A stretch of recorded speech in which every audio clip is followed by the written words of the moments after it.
All right. Okay, Ellie, start us off. Okay.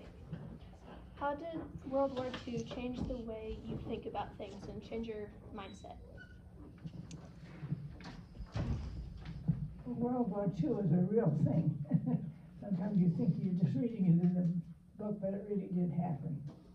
And it changed my life completely. My husband was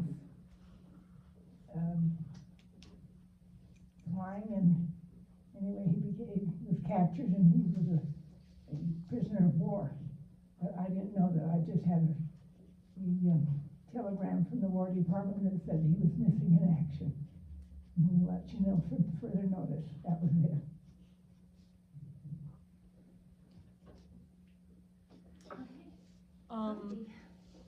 How would you find strength during hard times? Well, my faith helped me very much, and that made a lot of difference.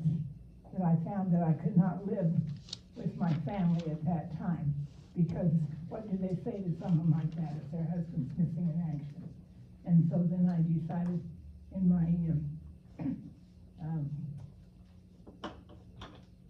my school teaching, I thought, well, I need to go someplace else and be around so nobody knows what I'm doing, knows anything about me.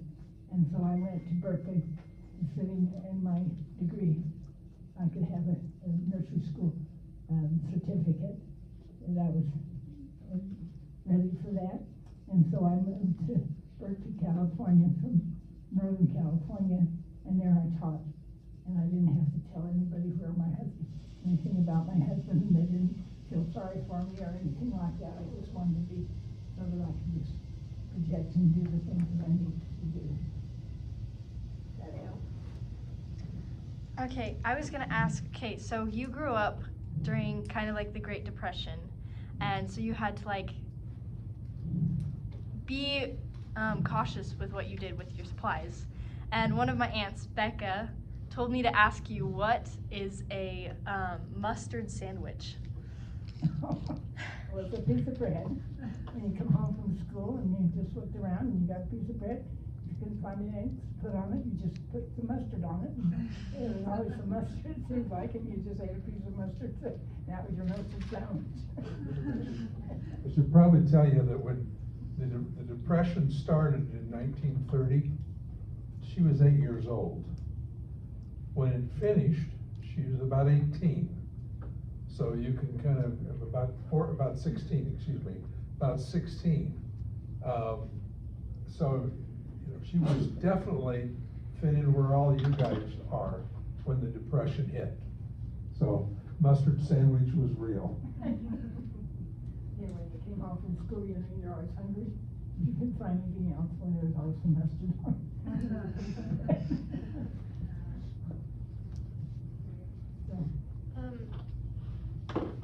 Do you remember what your feelings were toward the Okies? The what? The Okies? The Okies. Oh. Oh, yes. And I lived right in the area where they all came. So I knew it very, very much. It was a dust bowl. All their soil blew away. They had just terrible windstorms and it all blew away, and they didn't have any place to live. So they took some chairs. They had rocking chairs on the top of their old cars and everything, and they just drove to the west from Oklahoma. And people would just come there, and they, where I lived, where there was lots of peach orchards.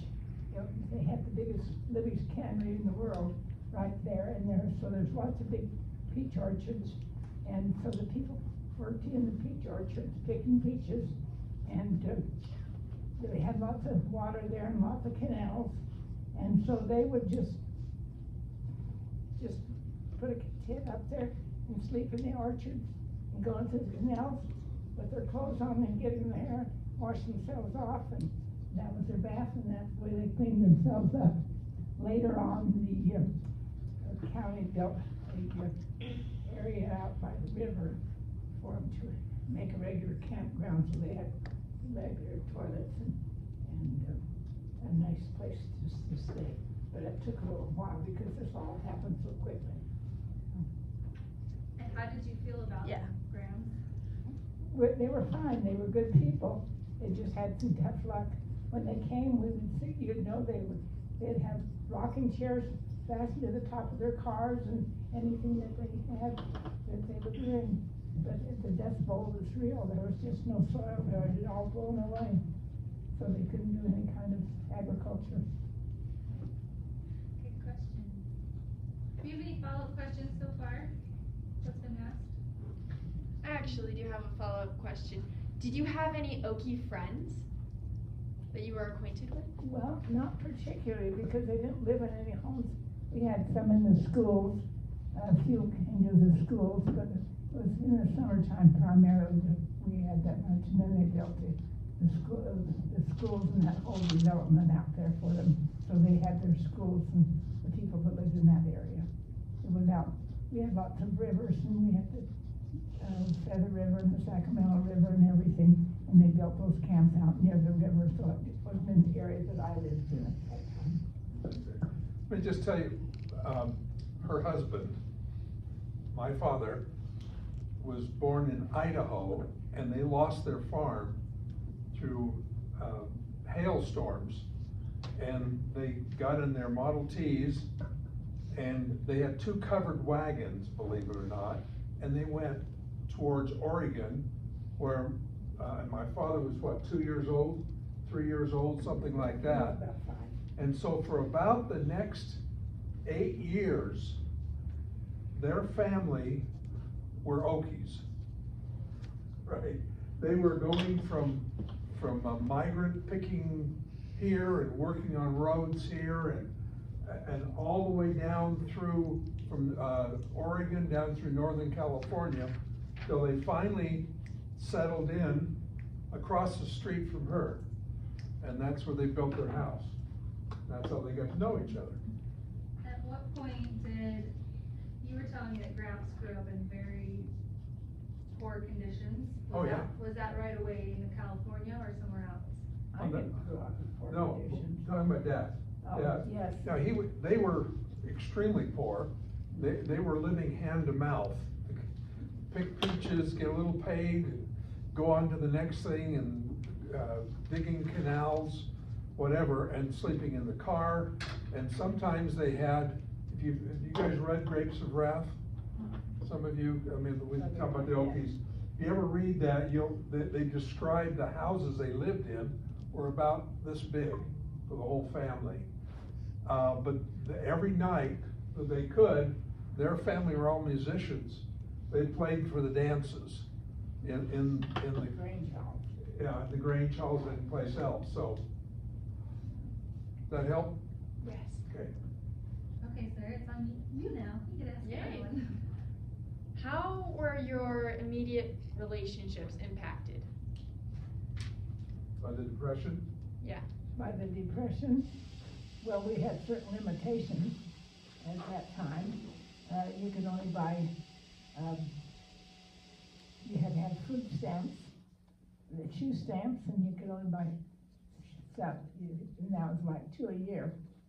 And for little kids, you know how they grow up, their feet grow out and so forth. So the mothers and fathers that didn't need the shoes so much, they would use their food stamps and their shoe stamps. Yeah. During that time too, I mentioned Mark, you could only buy so much material, like it was 3 yards. Up until that time, most of the dresses came to about the calf of a woman's leg. And then with the food, with the stamps and so forth, you could only buy 3 yards, and so that's when they came up a little shorter. So that became the style. Do you want to ask a follow-up question to that? Okay. Well, I'm gonna ask her, the question is, did you guys know you were poor? We weren't poor. Well, we weren't. No, this was a very good time for my father. He was a plastering contractor, and he worked for a lot of people that needed new homes that were very wealthy. And so he did very well, and he built a lovely home for us, so we were not poor. And we had, my mother, we lived in Southern California, and she had hay fever there. They lived right in the middle of the orange groves. and she was allergic to orange blossoms. So what do? You have to move and find someplace. And so they found out in Northern California, and so that's where we lived. And my father was had taken plastering contractors and license and became a licensed contractor for plastering homes. And so that's what he did during the Depression. He had a lot of men work for him too. He did schoolhouses, he did a lot of big buildings as well as homes and so forth. And so, we built our home during the Depression. And at that time they decided my mother and father always paid cash for everything. They never charged anything. They waited until they could have enough money to do it. So they didn't buy a car on time or anything like that. They waited until they could pay for it in cash.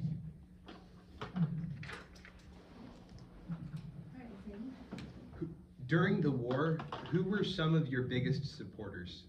Who helped you a lot? During World War II? Yeah, during World War II. You know what? I finished college and I was, I couldn't stay at home at that time because what do you do with somebody that what? So anyway, I just, I lost my train of thought. Was it Dad's parents help you discuss it? No, I wasn't going with him at that time.